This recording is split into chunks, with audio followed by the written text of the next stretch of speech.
Essa pílula é um oferecimento Caoa Sherry.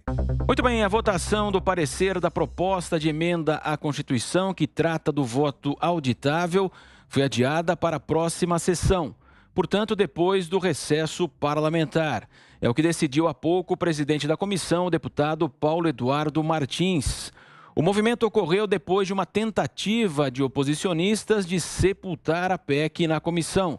Momentos antes, o colegiado havia rejeitado por 22 votos a 12 um requerimento de retirada de pauta e, portanto, iria votar hoje o parecer de Felipe Barros. Vamos começar então o programa de hoje. Converso com você, Cristina Grêmio. Muito boa noite. Boa noite, Marcelo. Boa noite, Ana Paula, Fiuza, Bernardo. Prazer ter você aqui de novo conosco. Pois é, a gente vem falando isso já há algumas semanas, né? Eu participei aqui do Pingos semana passada e essa semana a gente falou várias vezes de voto impresso e a gente foi vendo a reviravolta que foi acontecendo.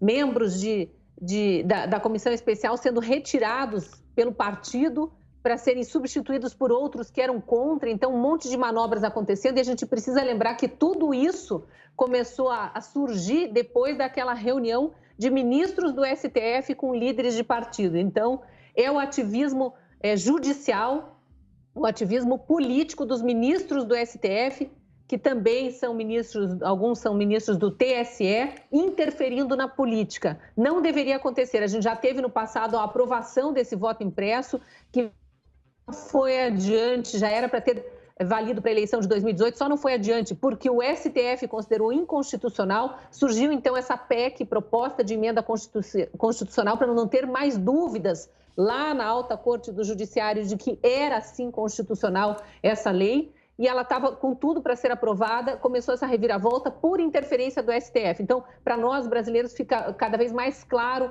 o tanto que o ativismo judicial está atrasando o país. Quero também a sua opinião, Ana Paula Henkel. Boa noite. Boa noite, Matos, Cris, Fiuza, Bernardi e nossa audiência aí maravilhosa. Bom, Matos, é um assunto que a gente vai ter que empurrar agora para as ruas, né?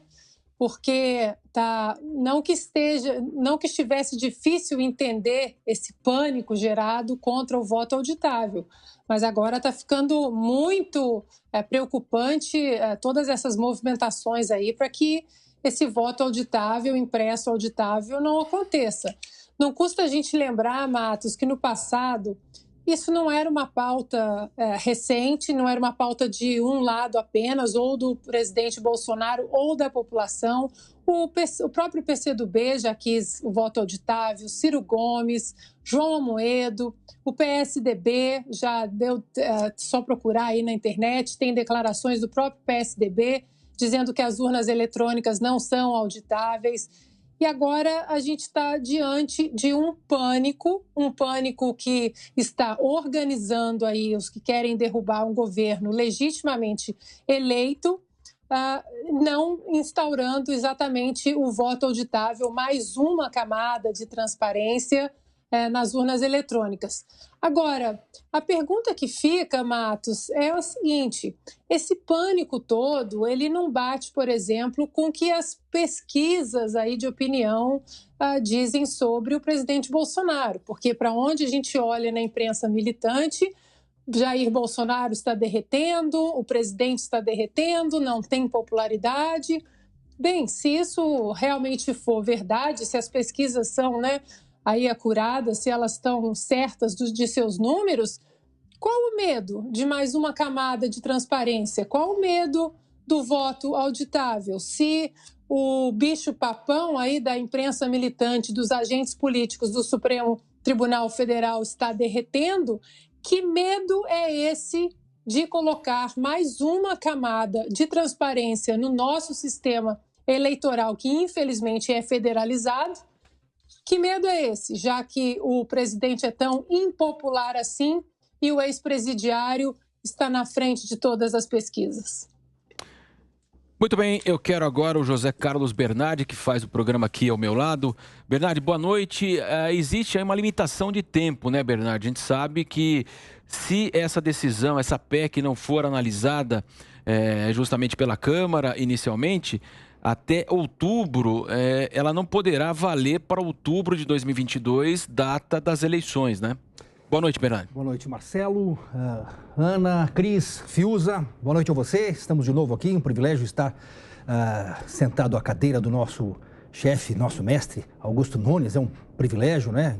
Não posso substituí-lo. Só estou no lugar dele hoje. Bom, essa questão do voto impresso, me parece que há um urubu sentado em cima do... talvez 11 urubus sentados em cima do Tribunal Superior Eleitoral, gorando isso. Se nós formos olhar mais detidamente o que aconteceu com isso, com essa comissão na Câmara dos Deputados nos últimos dias, semanas atrás, teve café da manhã na casa do ministro Alexandre de Moraes, teve reunião com presidentes de partidos que até pouco tempo defendiam o voto impresso. Teve conversas ao pé de ouvido com esses políticos, com deputados, com senadores. E essas conversas saindo de fora do quadradinho da justiça e entrando debaixo daquelas conchas que tem lá no Congresso Nacional, exorbitando seus poderes. O judiciário, que é um poder, tem sido muito mais do que um poder. Tem feito um gabinete paralelo, não só para o executivo, dizendo o que o presidente deve fazer, o que o presidente não deve fazer, mandando e vacinar índio na Amazônia, agora também tem uma ação política. Além de eles estarem legislando acima dos seus poderes, tem uma ação política de sentar com presidentes de partido, conversas, eles chamam de embargos auriculares, conversinha ao pé do ouvido. Que tipo de negociação acontece aí? O que mesmo se fala ali naquelas reuniões com lagosta, com vinhos, com premiações 5 estrelas, com processos empoeirados, engavetados no TSE ou no STF? O que mesmo se discute ali? Será que é um voto impresso que põe a República em perigo? Que põe o povo em perigo? Será mesmo que a democracia brasileira está sob ataque? Para pensar. Alguma coisa muito estranha está acontecendo.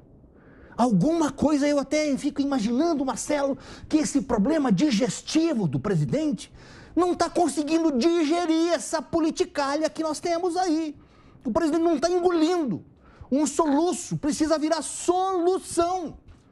Gente, o que acontece se eu olhar aqui no espelho, no retrovisor do meu automóvel, que se desloca aqui pelo tempo e o espaço, eu enxergo lá no dia 10 de janeiro de 2002 um projeto de lei, ou uma lei sancionada pelo então presidente Fernando Henrique Cardoso, dizendo, eu vou até dar o número da lei, a Lei 10.408 de 10 de janeiro de 2002. Voto impresso e colocado numa urna para ser auditado. Lei de 2002. Alguma coisa muito estranha paira sobre os céus de Brasília. Muito bem, agora eu quero ouvir o Guilherme Fiuza. Boa noite, Fiuza.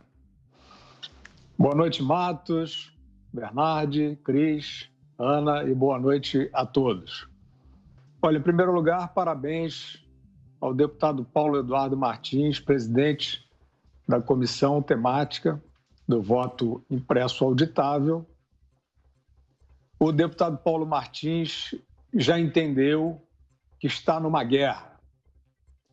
Já entendeu, como nós aqui também, e acho que a maioria dos brasileiros, que trata-se de um ambiente insalubre, de um ambiente onde há golpe baixo e dedo no olho, né? Então, senhores conspiradores, a questão é a seguinte: os senhores acham que vão cercar uma comissão, operar uma comissão, e assim vão deter um anseio da sociedade por aprimoramento da segurança eleitoral? Bom, pode ser que os senhores tenham êxito, mas só terão êxito se o Brasil tiver deixado de ser uma democracia. Se esta matéria, crucial para a eleição do ano que vem, que decide os destinos do país, for assassinada nesta comissão, né, nessa comissão cercada, operada na base do lobby, sem a apreciação de todo o parlamento, isso será uma vergonha.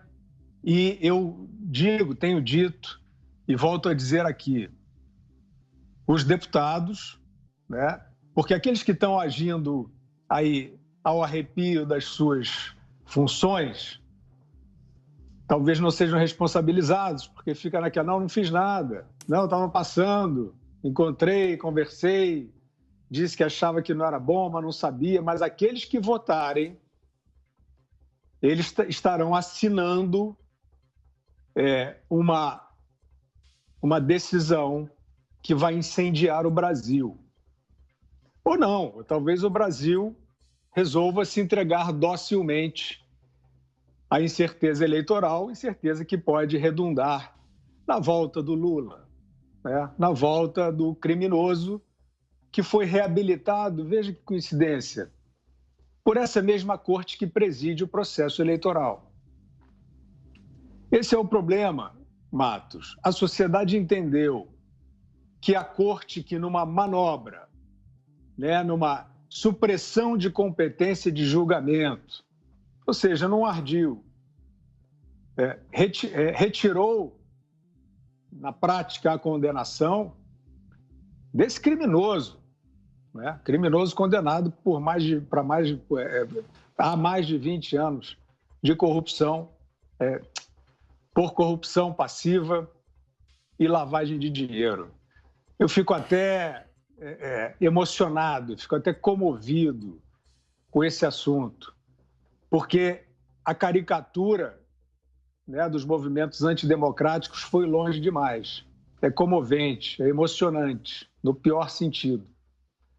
Então, nós estamos vendo uma matéria que coloca realmente em questão o aprimoramento da segurança eleitoral, né, com um voto auditável. Parem de confundir com essa história de voto impresso.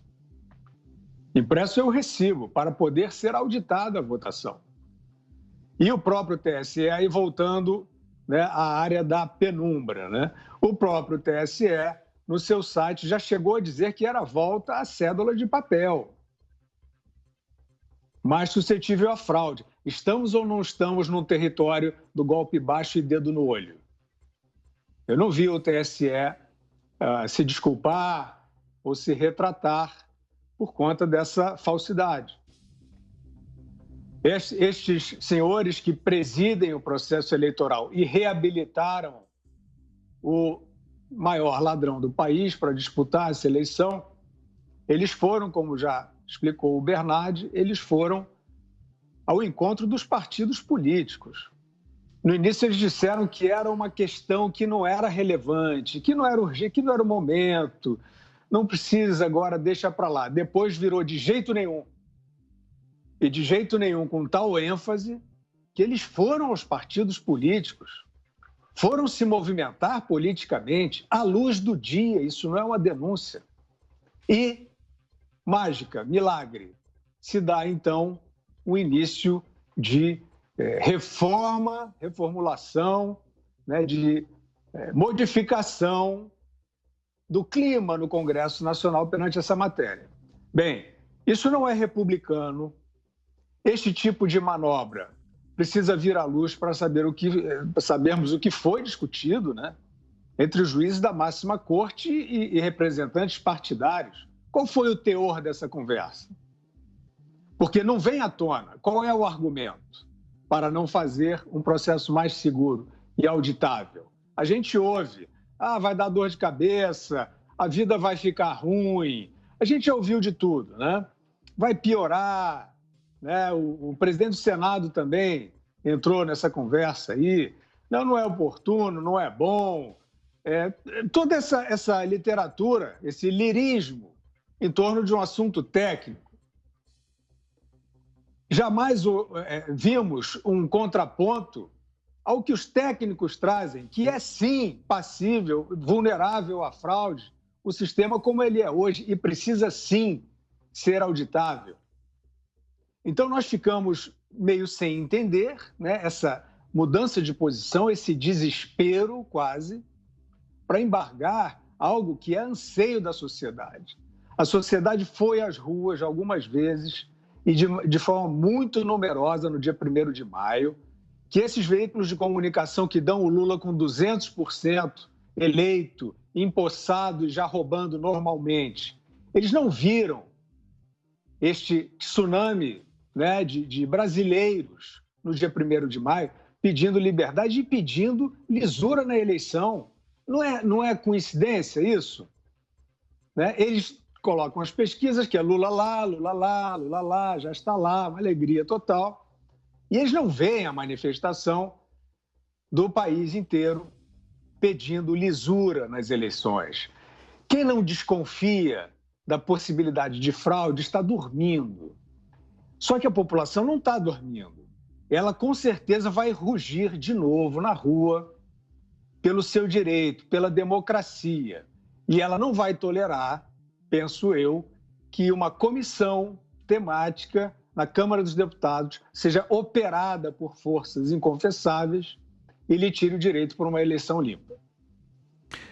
São 6h18. Cris, você queria fazer uma complementação sobre esse tema aí do voto auditado, Cris? Sim, primeiro que eu dei uma passeada aqui pelo nosso chat rapidamente, está acontecendo no nosso chat o que já aconteceu o dia todo nas redes sociais, que é uma rebelião, todo mundo se mobilizando, dia 1º nas ruas, não vamos sair das ruas se os deputados não mudarem de ideia, a gente sabe que eles vão entrar em recesso agora, mas vão voltar com esse barulho das ruas, a mobilização vai ser grande. Os caminhoneiros também já estavam ameaçando parar e já estavam programando, inclusive, acampamentos em Brasília, estão já se manifestando que vão se unir.